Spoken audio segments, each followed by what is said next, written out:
This is Lars Fiddler, and this is Christopher Håkansson from Students of God Judo, here with Survival Self-Protection in a series of 5 videos about striking in fighting.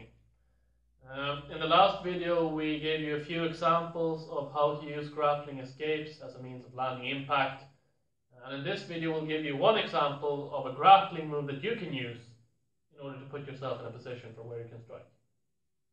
The example from here, there are several ways of entering this technique. The first and most simple one perhaps being my opponent throwing a hook. From here when the hand comes, I cower and hide behind my hands, and from here the position I want to end up in is this one. We'll show from the other way into it. From here. We've ended up in this position in the previous video without explaining the mechanics behind the grappling move. In this video we'll explain those a bit further. So from here, there are 2 problems with this. First one is that there's a risk that my opponent's arm is straightened out from here. This is still a good position for me. I'm still in a better position than my opponent is. I can use this in different ways, but it's not the position we want to end up in now. Second danger from here is that my opponent is strong, simply. From here, if we're standing arm in arm and I'm trying to lift his arm, if he's stronger than me, I'm simply not going to move it, and he still has one arm free here. So I'm solving both of these problems in the same way. When the hook comes from here, I step in close. Keep the arm pressed to my body. From here, his arm can't straighten out.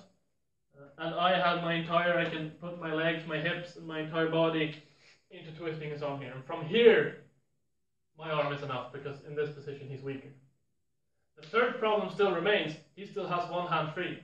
From here, this control grip of mine isn't worth much if he knocks me out the first thing that happens. And I'm assuming here that in a position where my opponent and me exchange strikes with one free hand each, I'm going to lose.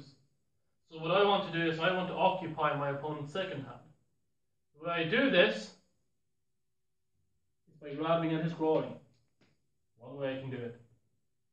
From here, he grabs my wrist, or I grab his groin. 2 different situations. In this case, we're assuming that the natural response of grabbing the wrist is what happens. From here, I transfer the hand to my other hand. Isolate and tear free. From here, my hand is controlling both of his arms. Now, if he's stronger than me, he's still going to pull free from this grip, but this gives me 1 or 2 precious seconds from which I can attack him while he's defenseless. And from here, I can attack with very heavy techniques. So, once again, from a hook or from an elbow, this works as well. Catch the elbow from here.